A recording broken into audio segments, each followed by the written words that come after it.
বর্তমান পৃথিবীর ১৪তম বৃহত্তম সামরিক শক্তির দেশ হচ্ছে ইরান।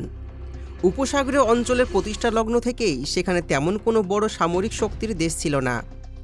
সেই সময় একমাত্র ইরান ছিল সামরিক শক্তির সবচাইতে বড় দেশ, এবং এখনও ইরানই হচ্ছে উপসাগরীয় অঞ্চলের সবচাইতে বড় সামরিক শক্তির দেশ। পুরো মধ্যপ্রাচ্য গুণে যেখানে আমেরিকা প্রায় সবগুলো দেশেই নিজেদের সামরিক ঘাঁটি তৈরি করেছে, সেখানে শুধুমাত্র একমাত্র ইরানকেই নিজেদের ভাগে নিতে পারেনি আমেরিকা। সামরিক শক্তির দিক থেকে ইরান আমেরিকা থেকে প্রায় ১৪ গুণ পিছিয়ে রয়েছে, কিন্তু প্রতি মুহূর্তে আমেরিকার প্রতিটি হুমকির জবাব দিয়ে যাচ্ছে একদম সামনাসামনি। পৃথিবীতে ইরানই হলো একমাত্র দেশ যারা আমেরিকার সবচাইতে বেশি ড্রোন মাটিতে নামিয়ে এনেছে, এবং সবগুলো ড্রোনের আরেকটি কপি তৈরি করে রেখেছে আমেরিকার জন্য।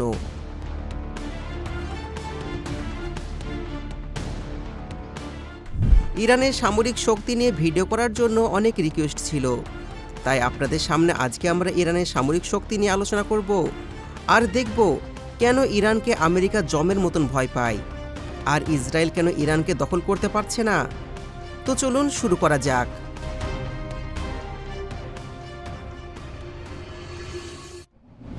মধ্যপ্রাচ্য জুড়ে ইরান হলো একমাত্র দেশ যাদের অত্যন্ত পুরনো সেনাবাহিনী রয়েছে, এবং শুরুর দিক থেকে ইরান তাদের সেনাবাহিনীকে অত্যন্ত আধুনিকভাবে গড়ে তুলেছে। বর্তমানে ইরানের মোট জনসংখ্যা হচ্ছে ৯,৩০,২৪,৭৪৫ জন, যাদের মধ্যে অ্যাভেলেবেল ম্যান পাওয়ার হিসাবে আছে ৪,৭৩,২৪,১০৫ জন। সংখ্যাটা প্রায় ৫৭%। তবে সার্ভিসের জন্য ফিট রয়েছে প্রায় ৩,৯৮,৪২,১৬৪ জন। মোট জনসংখ্যার 48% মানুষই ধরা হচ্ছে সার্ভিসের জন্য ফিট। পুরো ইরান জুড়ে প্রতি বছর প্রায় ১৩,৯৪,৪৭৬ জন মানুষই মিলিটারি এজে পৌঁছে যায়, এবং ইরানের মিলিটারি এজ হচ্ছে ১৮ বছর। বর্তমানে ইরানের মিলিটারি পার্সন রয়েছে ৬,১০,০০০ জন, এবং রিজার্ভ মিলিটারি পার্সন রয়েছে ৩,৫০,০০০ জন। সব মিলিয়ে টোটাল মিলিটারি পার্সনের সংখ্যা হলো ১১,৮০,০০০ জন। তবে এই সংখ্যাটা আরও বেড়ে যাওয়ার সম্ভাবনা রয়েছে। ইরানের সামরিক বাহিনী বৈচিত্র্যপূর্ণ বিভিন্ন ধরনের অস্ত্রে সুসজ্জিত, যার মধ্যে রয়েছে ট্যাঙ্ক ১৬৩৪টি, এবং বিশ্বের ১৩৭টি দেশের মধ্যে ১৮তম র্যাঙ্কিংয়ে রয়েছে ইরান। বর্তমানে ইরান অনেক উচ্চ ক্ষমতা সম্পন্ন ট্যাঙ্কার নিজেরাই প্রস্তুত করে যাচ্ছে, যে ট্যাঙ্কারগুলোর মান সরাসরি রাশিয়ার T-90 ট্যাঙ্কের সমপরিমাণ। কখনো কখনো তাদের এর চেয়েও বেশি শক্তিশালী বলা হয়ে থাকে। এদের কাছে রয়েছে ২,৩৪৫টি আর্মার ফাইটিং ভেহিকেল। এই ফাইটিং ভেহিকেলগুলো বর্তমান বিশ্বের আধুনিক ফাইটিং ভেহিকেলগুলোর কাতারের মধ্যে রয়েছে।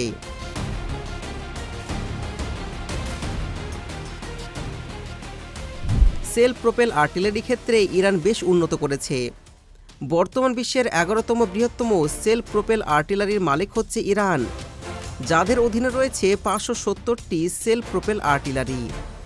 এছাড়া টাউড আর্টিলারি রয়েছে ২,১২৮টি, যে সংখ্যাটা বর্তমান বিশ্বের ৮ম বৃহত্তম। এছাড়া ইরানের হাতে রয়েছে রকেট প্রজেক্টর, সংখ্যায় প্রায় ১,৯০০ রকেট প্রজেক্টর রয়েছে।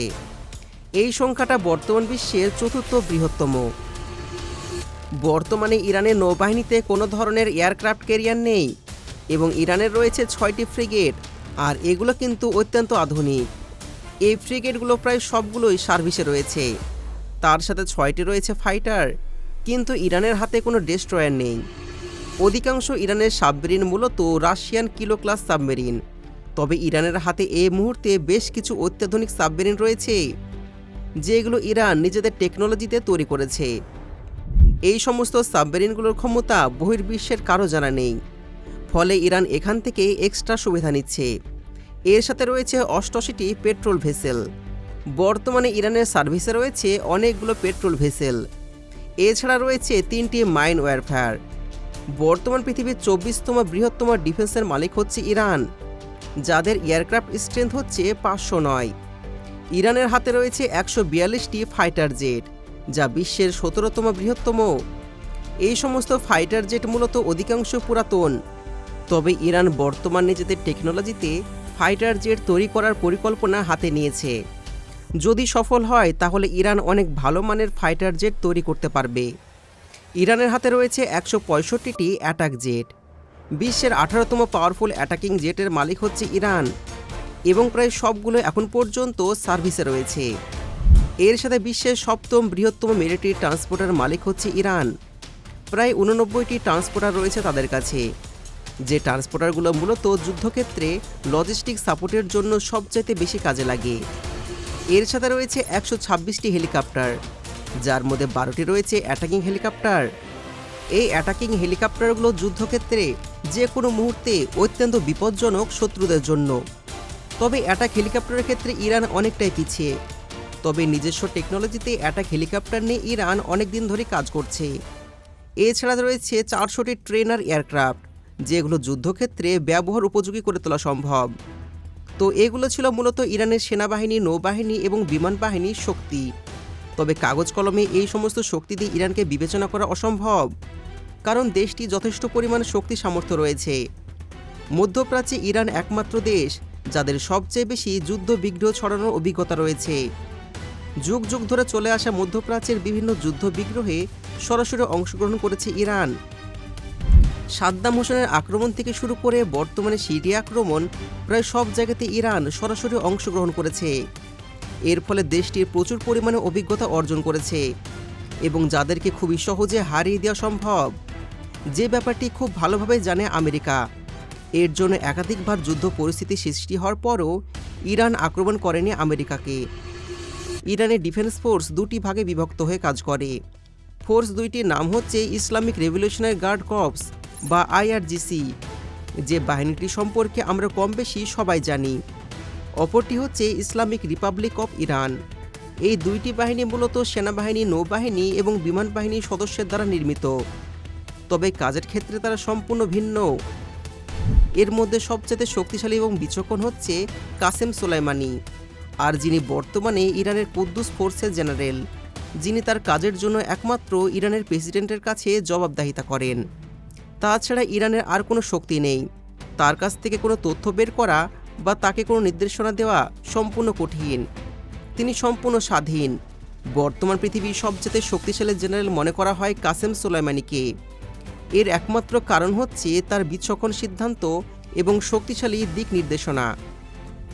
তিনি একমাত্র ব্যক্তি যিনি রীতিমতো ইসরায়েলকে সিরিয়া যুদ্ধে বোতলবন্দি করে রেখেছিলেন। ইসরায়েল এবং আমেরিকার সবচাইতে বড় ভয়ের জায়গা হচ্ছে কাসেম সোলাইমানি, যাকে হত্যা করার জন্য ইসরায়েল আমেরিকা পর্যন্ত অসংখ্যবার পদক্ষেপ নিয়েও ব্যর্থ হয়েছেন। তার নেতৃত্বে রয়েছে ইরাক, সিরিয়া, জর্ডান, ইয়েমেনের মতন যুদ্ধ বিগ্রহে লেগে থাকা দেশগুলো। সর্বশেষ বর্তমান পৃথিবীতে পারমাণবিক বোমার বাইরে সবচাইতে আধুনিক অস্ত্র হিসেবে ধরা হয় ড্রোনকে, যে ড্রোন দ্বারা শত্রুপক্ষের বিভিন্ন তথ্য হাতিয়ে নেওয়া থেকে শুরু করে সেখানে আক্রমণ করা পর্যন্ত সব কিছু সম্ভব। এই সমস্ত ড্রোন টেকনোলজিতে আমেরিকা সবার উপরে, এবং আমেরিকার সহায়তায় ইসরায়েলও অনেক দূর এগিয়েছে। তবে আমেরিকা বারংবার ড্রোন প্রযুক্তি নিয়ে ধরা খেয়েছে ইরানের কাছে। আমেরিকা যতবারই ইরানের সীমান্তে ড্রোন উড়িয়েছে, তারা ততবারই সেই সমস্ত ড্রোন নামিয়ে নিয়ে এসেছে, অথবা ইরান সেগুলোকে মাটিতে ফেলেছে। তাছাড়া বর্তমানে ইরানের টেকনোলজিতে সমস্ত ড্রোনকেই হুবহু কপি করা সম্ভব, এবং নিজেদের টেকনোলজিতে এমন কিছু ড্রোন তৈরি করেছে তারা, যেগুলো সক্ষমতা সম্পর্কে বহির্বিশ্বের কারো জানা নেই। এছাড়া রয়েছে ইরানের নিজস্ব টেকনোলজির অসংখ্য মিসাইল। মাঝারি এবং দূরপাল্লা এই সমস্ত মিসাইলগুলো শত্রুদের জন্য রীতিমতো আতঙ্ক। ঠিক এই জায়গাতে সবচেয়ে বেশি ভয় পায় ইসরায়েল, যার কারণে ইসরায়েল প্রতি মুহূর্তে ইরান থেকে ভয়ে থাকে। তো বন্ধুরা, আশা করি আজকের ভিডিও আপনাদের ভালো লেগেছে। আপনারা কারা কারা ইরানকে সমর্থন করেন অবশ্যই কমেন্টে জানাবেন। আজ এ পর্যন্তই, দেখা হচ্ছে পরবর্তী ভিডিওতে। ধন্যবাদ।